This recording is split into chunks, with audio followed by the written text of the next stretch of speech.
Two women, same city, same starting salary, same decade of working hard and doing everything right. 30 years later, one of them just paid cash for a lake house. The other is still afraid to check her bank account on a Sunday. Most people hear that and immediately think they know why. One must have married well, or inherited something, or gotten lucky with a stock pick somewhere along the way. But here's what's strange. When researchers actually study people like these two women, luck almost never explains the gap. Neither does income. Neither does intelligence. The real explanation is something most people never think to look for, because it doesn't live in a spreadsheet. It doesn't show up in a paycheck. It lives somewhere far older than any of that. And once you understand where it actually comes from, you'll never look at money the same way again. Her name was Carol, and Carol worked hard. She worked harder than almost anyone she knew. 2 jobs in her 20s, night shifts when the kids were small, never once called in sick. Carol believed, truly believed, that if she kept working hard enough, eventually the math would work itself out. That belief came from somewhere. It came from a kitchen table when she was 9 years old. Her father, scraping butter across toast before a double shift, telling her, "Nobody ever got anywhere by sitting still." He wasn't wrong, but he also wasn't telling her the whole truth. Because here's what the research actually shows. Hard work creates income. Income creates the opportunity for wealth. But income and wealth are not the same thing. Economists and behavioral researchers have observed the same pattern for decades. The people who work the most hours are not the people who build the most wealth. Income and wealth move independently of each other. And working more of the first almost never guarantees more of the second.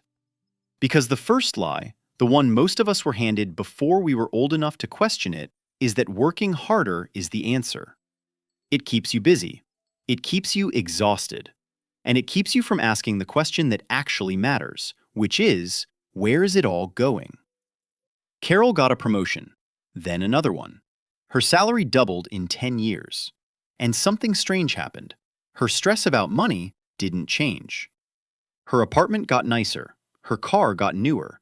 The vacations got a little further away. But the feeling that she was always one unexpected bill from trouble, that never went away. Researchers have a name for this. They call it lifestyle inflation. But the mechanism underneath it is something older than any economic theory. It's the belief that enough is always just a little more than what you currently have.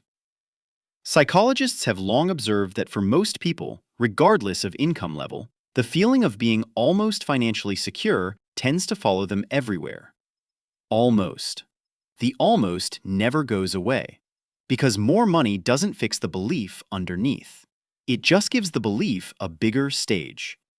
Carol wasn't spending recklessly. She wasn't careless or irresponsible. She was doing exactly what her nervous system told her was safe. Spending money felt like control. Saving money, truly, seriously saving it, felt like deprivation. Like going back to a time when there wasn't enough. And that feeling was very, very old. Which brings us to the part nobody warns you about. If this is already making you think differently about your own relationship with money, make sure you're subscribed. Because what comes next is where it gets really interesting. We're about to get to the part that most people spend their entire lives never realizing. Here's a name you've probably never heard: Ronald Reed. Ronald Reed worked as a janitor for most of his life. He drove a used car. He wore the same coat for years, fastening it shut with a safety pin when the buttons finally gave out. When he died at 92, he left an estate worth nearly $8 million. $6 million of it went to a local library and hospital, communities he'd quietly lived in his entire life. His coworkers had no idea. His neighbors had no idea. Even most of his family had no idea. And when the story broke, most people's first instinct was to look for the secret, the inheritance, the lucky investment, the insider information. There wasn't one. Ronald Reed bought stock in companies he understood. He never sold in a panic. He let time do what time does when you don't interfere. The people who studied his life didn't find brilliance. They found patience. They found consistency. They found a complete absence of the belief that wealth required anything special. And what researchers have found again and again is this. When people who struggle financially suddenly receive a large windfall, the money rarely changes the outcome because the belief system is still running. The script is still in charge. More money arrives, and the same invisible patterns decide where it goes. More money. Same story, same result. Because the third lie is the cruelest one. It tells you that wealthy people have something you don't. Some advantage, some edge, some quality you were simply not born with. And as long as you believe that, you never have to look at the real reason. This is the one that does the most damage. Not because it's shouted at you, because it's whispered. Sometimes it comes from a parent, exasperated at a report card or a spilled purchase. Because that's what brains do. They keep us consistent with who we believe we are. The invisible script doesn't announce itself. It just sounds like your own thoughts. I deserve a treat. We only live once. I'll start saving when things calm down. I'll never have what they have. Every one of those thoughts feels like you. None of them are. They're the story. And the story was written long before you had any say in it. If no one has ever explained it to you this way before, subscribe. We put out a new video every 2 weeks, and the next one is about what actually happens after you see the script. Because knowing it exists is only the beginning. The part nobody talks about is what it takes to rewrite it. And if this made you think of someone, send it to them. Sometimes the most important thing you can do for someone you love is show them they were never the problem. You were never bad with money. You were just handed a story about yourself before you were old enough to read it.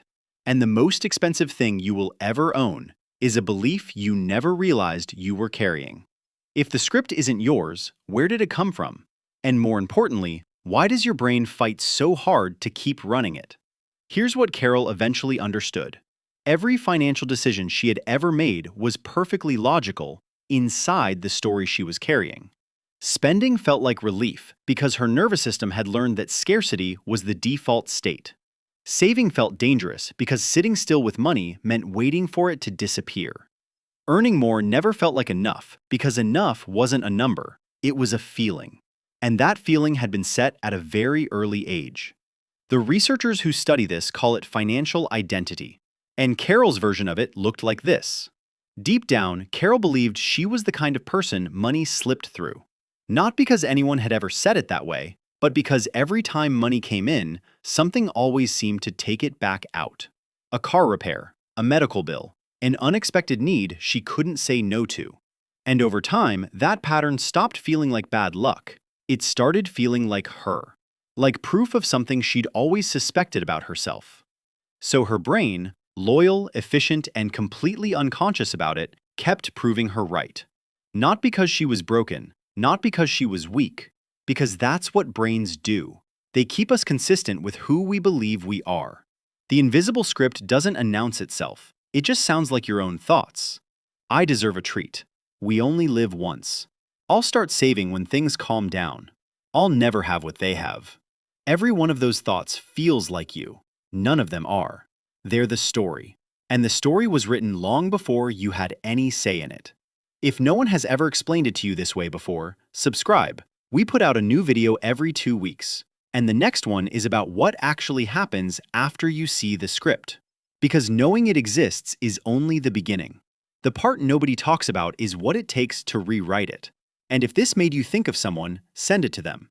Sometimes the most important thing you can do for someone you love is show them they were never the problem. You were never bad with money. You were just handed a story about yourself before you were old enough to read it.